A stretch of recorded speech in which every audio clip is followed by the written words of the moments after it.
Welcome to the SDA Housing Podcast, brought to you by NDIS Property Australia.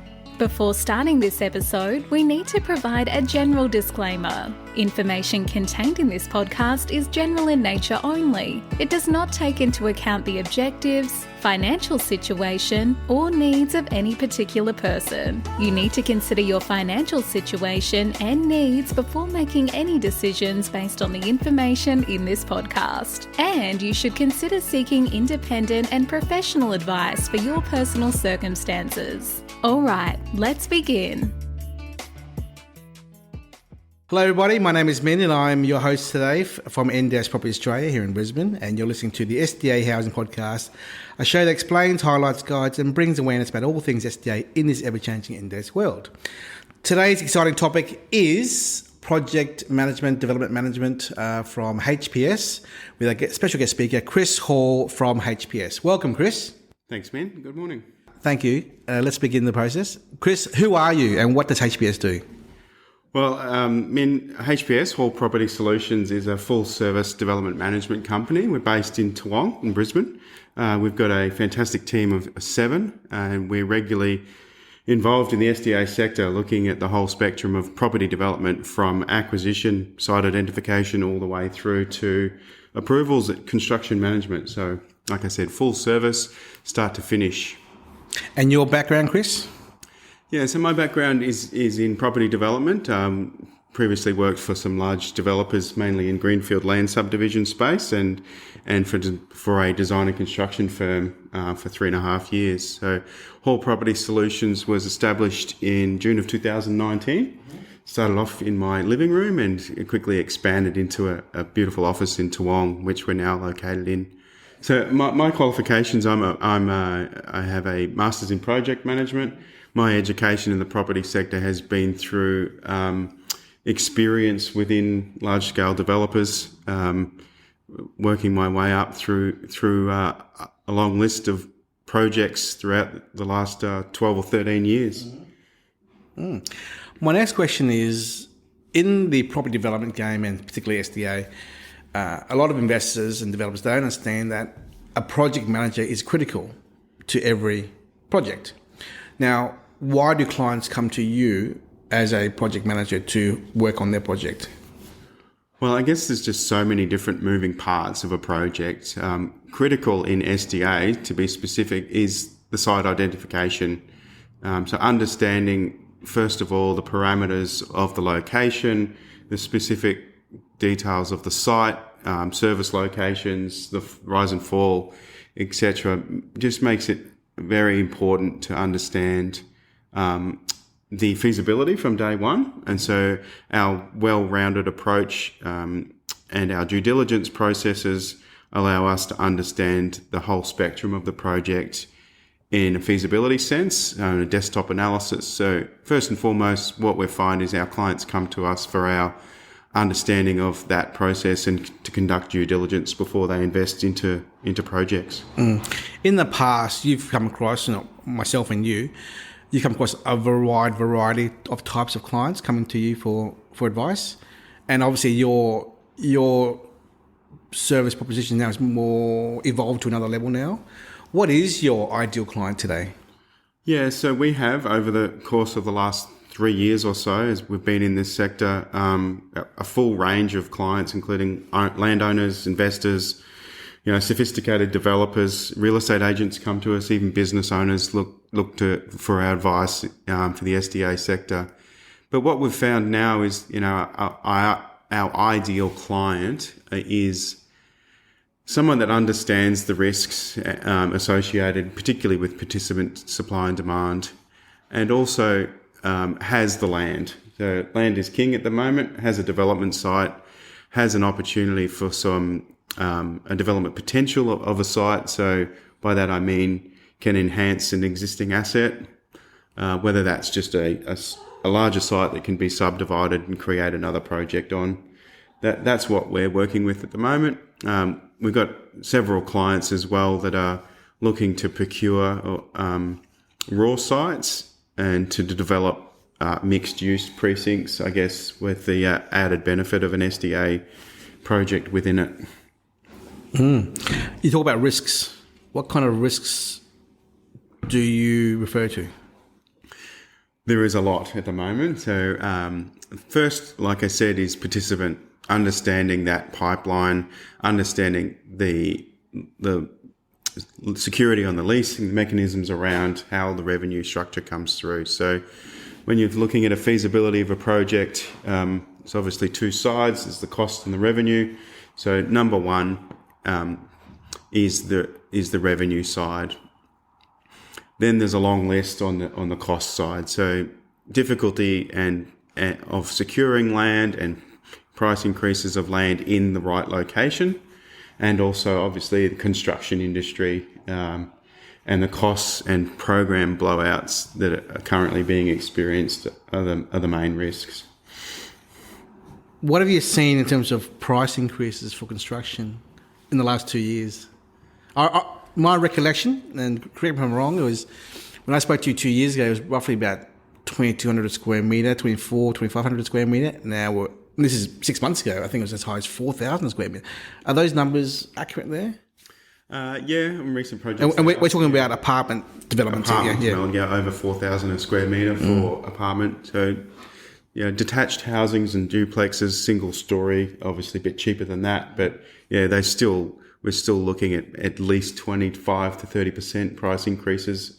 It's not just the price as well, it's the procurement, it's the delays that are associated with the construction, which obviously does mean cost, but it's the frustration, and I guess tied into the participant side of things is it's very difficult to give a developer an end date, a completion date at the moment, which therefore would relate to problems with securing participants and understanding when they can move in. Yep, understood.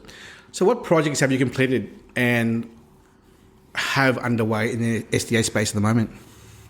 We've completed approximately 30 projects in the space, mainly detached duplexes. We've done a group home. We've done some subdivision works which have created some group homes as well, an apartment project. Currently underway, we've got 7 projects. They're in Warwick, 2 in Warwick, 2 in Caboolture, 2 in Silkstone and 1 in Townsville, a suburb of Kelso. So they're all under construction at the moment. Do you have any big, interesting projects coming up that you want to dig into in the SDA space that have a good story behind it all? At the moment, we're managing 3 sites for a client out of Sydney. He owns the property there in Maruka, Acacia Ridge, and in Corinda. So we're working through a design phase and DA approval on all 3 of those sites. So his intentions at this stage are to get the DA, get the designs, get them costed, get our due diligence pack and put an information memorandum together and sell those. Yes. He's a builder based in Sydney, so he has the capacity to be able to deliver that project. So his exit strategy is a bit flexible at the moment, but yeah, those 3 projects are pretty exciting. Mm-hmm. They're all designed under the community res land use. Yes. So we're straight into a building approval process, but we have engaged with council and got detailed information as to the requirements on how to move those projects forward. Are there many challenges between yourself as a project manager with council when you're working on these kind of projects? Is it straightforward, or is it a bit of a process? It's as straightforward as any other property development. Yeah, there's probably some positives around the SDA sector in that there is that community res zoning, which can be used in some situations to secure sites, but there's some limitations around that in the zoning with the number of participants and number of care providers that can come to that property in a 24-hour period. So you just need to understand those parameters. But they're proving to be quite successful in terms of the feasibility outcomes. Yet to deliver one, but... So the Corinda one's 3 units, right? Correct. Yeah. The Maruka one is 4, and the Acacia Ridge is 6. 6, okay, yeah. Wonderful. What background work does a project manager do prior to launching an SDA project? So again, very similar to any property development. So our due diligence processes are quite thorough. We've got our process, which we've evolved over time, is a 3-stage assessment under due diligence. So in stage 1, we're primarily doing a desktop assessment with anything that's available online. So your planning constraints, die before you dig assessment, and those simple matters that we can just do a quick feasibility, a static feasibility very quickly, using rates and experience from other projects, using existing designs that are in our library, etc. So that's quick. Generally turn that around in 2 to 3 hours. Stage 2 becomes then when we get external input. So we'll get consultants' advice, like an engineer, a town planner. We might get a specific concept design done by an architect. We'll get advice from council via a pre-lodgement meeting. We'll package that all up together and potentially also get some construction advice from some friendly builders, which is evolving every day. And that just refines our feasibility into a stage 2 package that we call our development strategy. And that strategy then comes with a detailed budget, cash flow, revenue projections that we'd like to get coverage from a SDA housing provider in most cases, but we generally use pretty conservative assumptions when we're putting the revenue into our feasibilities. And then at that stage, the stage 2 report or the development strategy is accepted or approved by the client or the investor. And then we enter into our development management agreement, which is stage 3, basically delivering the project in accordance with the strategy. It's when we go out to tender to builders, and the client will either, if they don't already own the property, will secure the property and settle on it, and when we'll deliver it, whether it needs a development application or a building approval. It's our first step, go to tender to the builders and then manage it all the way through to handover. Speaking of consultants, Chris, what are the types of consultants you work with external to your company? The full range of consultants. Again, like any other property development, we have an extensive list of external consultants that we go out. Most projects we go out to tender to. We request fee proposals to those consultants that we believe have got experience. So we're talking engineer, architect, town planner? Yeah, engineers, architect, town planners, SDA assessors, building certifiers. If it's a built form design, we're looking for structural engineers, civil services engineers, lots. In most cases, most projects will have over between 10 and 15 external consultants that we're coordinating and managing. And so we manage them within their scope and budget with a view of the client's preferred outcomes. We take that pretty seriously. We represent the client's best interests, and we like to find the right consultants that work well with us and also work well within the SDA sector, because there are some specific requirements that they need to understand. Is it a costly exercise for your client who engages you to help them go through phase 1, phase 2 to determine whether a project is viable for them? Is it a costly exercise to have them engage, these consultants?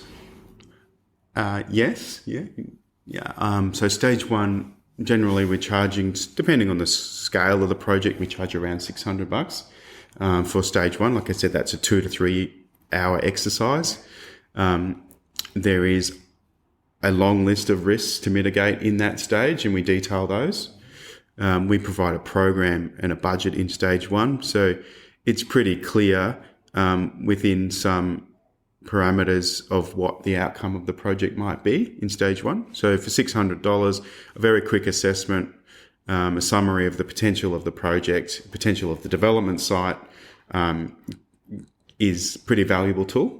So we do like to charge for that, because we have experienced a lot of inquiry over the years, and it generally weeds out those that are generally interested in pursuing a property development. And the cost of stage 2 really does depend on the scale of the project and the level of input that the client prefers or requires in order to get to a comfort level of proceeding with the development. Generally ranges somewhere between $3,000 and $10,000 on that stage 2 report. That includes the external consultant's advice. And again, that's dependent on the amount of consultants required and the level of detail that the client wants us to go to. So, yeah. Oh, it's good. Good explanation. What problems do you think investors or developers fall into without the right expertise helping them along the way of the project, even during the start of it? Yeah. Yeah. So I think program is the number one thing, is not knowing what to do and when to do it in the right sequence. So there's a lot of investors, particularly in the SDA sector, that are jumping ahead and not understanding the critical risks of the process before they're acquiring a site, for example. So I touched on it before, but what we're very good at is that due diligence assessment, is understanding what can and can't be done on a site and how much it's going to cost before you're investing significantly. So a stage 1 report for $600 could potentially save you wasting thousands of dollars if you're going directly to an architect, for example. If you're getting a concept design done, the architect might charge you $2,000 or $3,000 and the project might not be feasible from the start. So I guess that's what I would say. That's just a small example of the sequence of the due diligence assessment. And then once we're in an active development, problems that investors might fall into is the understanding the approval process and making sure that all your approvals are in line before you start construction. So development approvals are very complex, and there's quite often a long list of conditions associated with those, and making sure that those conditions are met before you're investing heavily into procuring a builder and in some cases procuring the civil contractors to get started on the development side. So you mentioned your costs, which are fine, but what are the DA costs? What's an average? We're talking about an Acacia Ridge project of 5-6 units there. What would be a DA cost, consultants and lodgement to council and all those costs there, cost someone to go through that process? Something like Acacia Ridge for 6 units, it's about $150,000 for including all of the external consultants, lodgement fee to Brisbane City Council, SDA assessment costs, architect fees. And time frame for that DA to be lodged and approved? So the lodgement process generally for something of that scale is around about 4 to 5 months. Very dependent on the local government, the council region in terms of their assessment period. But so everyone at the moment, in particular those local councils that have experienced flooding, under-resourced and at the moment, so approval timeframes are very difficult, very challenging. So I guess that's another example of our expertise, is understanding in that situation the right town planner to use. The right town planner has good connections into the council that can ensure that the application is nice and well drafted, so that it limits the information request stage, which can be time consuming. What advice do you have for anyone looking to go into larger scale projects like SDA, which are different from the norm? And the norm being the detached dwellings, very simple to understand and purchase and develop. These projects you're talking about the four units, three, 4, 5 unit complexes, which are more larger scale for acquisition, DA, and cost of construction. More risks involved there. What advice do you have, having been through what you've gone through the last 3-4 years? Advice for anyone looking to go into this type of investment development? Yeah, so the easiest way to answer this is just to refer everyone to our website. We've got a blog on our website, and it's 6 tips towards a successful SDA development. So, what the advice, I guess the number one there is understand the risks. making sure that you're fully across a due diligence assessment before you start investing heavily. So SDA projects are unique. That even experienced property developers will have some hurdles to jump in the SDA sector that they haven't experienced before. So understanding the risks would be the number one, and have a look at our website and our blog. I'll probably add something to that as well, Chris. I mean, you and I know what developers go through with regards to market risk, funding risk, which is standard anyway, supplier risk. But when it comes to SDA, it's a little bit more complex because there's the participant, and these developers always come to us and say, well, I'm a developer, but I've never done an SDA before, and before I spend $5-6 million, how do I know for sure that I'm going to get participants? Is that the main query you get from these supposed developers who are trying to enter the SDA market? Is that all they are? We do. We get a lot of that, a lot of those questions around participant risk. But I guess fortunately for our situation, that's not within our scope in development. So we just like to partner with SDA housing providers and refer those for that conversation. So we try and steer clear of those discussions. We're experts at the property development sector. We like to, stay within our lanes and do what we do best and engage with external experts when they're required. So when an investor does come to us, we identify that as a risk, and our mitigation for that risk is to engage with another professional. Yes. One thing you haven't discussed yet is tenders of construction or builders. Do you want to elaborate more about that topic there? Very challenging at the moment. So tendering. So we can tender at the consultant level, and obviously critical to construction costs is tendering to builders. So very challenging at the moment to find builders that are willing to respond to a tender, as well as deliver that project in accordance with the program that our clients are looking for. So, how do you vet a builder given the market conditions where every second day is a builder going under everywhere in Australia? How do you, as a company, vet and check and filter that the ones you're talking to are going to be around for completion of the project? Yeah, that's a good question, and it's difficult at the moment. I mean, you can't understand what's going on behind closed doors. All we can go on is experience, quality of previous performance, and open and honest discussions when we're going into that tender phase. So we've expanded our network recently into other builders. The SDA sector, there's not a lot of builders that are doing it because the industry is just generally challenged, and your standard residential builder will not want to take on that risk profile.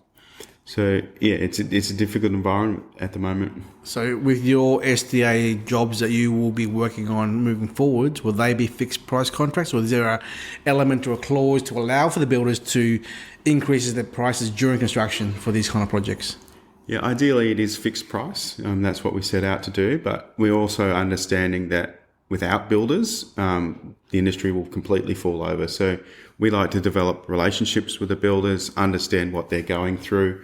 If there is a genuine variation, then we like to communicate that to our client in a sense that it was unknown and it is industry-wide. So in a situation recently where a client was looking to change builder after signing a contract because of a very lengthy variation in terms of the build time.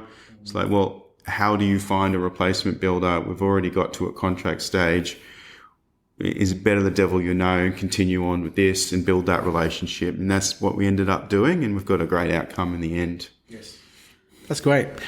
Chris, before we wrap up, I think I'd love to ask you, what clients are you looking for and what clients are you not looking for in the SDA space? And you feel free to say no comment if you want. I guess like the ideal client from our side at the moment is a sophisticated developer that owns some land, that controls that site, is looking to and also understands the SDA risks associated with a project. So very, very difficult question to answer, actually, because I guess to answer it may be that without putting anyone offside, the clients that we're not looking for at the moment is your speculative investor. So someone with a lot of cash that thinks this sector is yielding fantastically because of the marketeers spruiking big numbers. That's not who we're looking for. We're not looking for someone that's, wanting to chase your 15 to 20% returns. The reality at the moment, you're not getting that, and you probably won't for a long time. But that's why we're sort of working with clients with land already, because, they've owned that land for some time. They haven't purchased that at the top of the market. They understand the revenue risks, and they're willing to invest heavily into quality projects. So, I've seen your feasibilities in the last year or 2 years, and the yields with leverage or without leverage are 7.5% to 11% yields as a range. Yeah. That's pretty much it. Yeah, between 7 and 9 is a sweet spot. Net yield, Yeah. So I think that's a pretty realistic outcome. And that's assuming a 100% capital or 50% leverage, or that's on cash. So yes, 7 to 9%. Leveraged, obviously, slightly a bit more improved than that. Yes. So. Have you seen a lot more activity from the fund managers level in the last 6 to 12 months as compared to 2 years ago when it was very active? We are sort of attracting that level of inquiry at the moment, just because we're maturing in the sector. It's been 3 years of a hard slog, to be honest. There's been a very steep learning curve, and so we are attracting that more sophisticated fund manager that's looking to pump out a portfolio. And so that's very exciting from our business to be able to grow off the back of some of the conversations we're having in recent times into a much bigger opportunity. Will allow HPS to be able to expand and offer more services.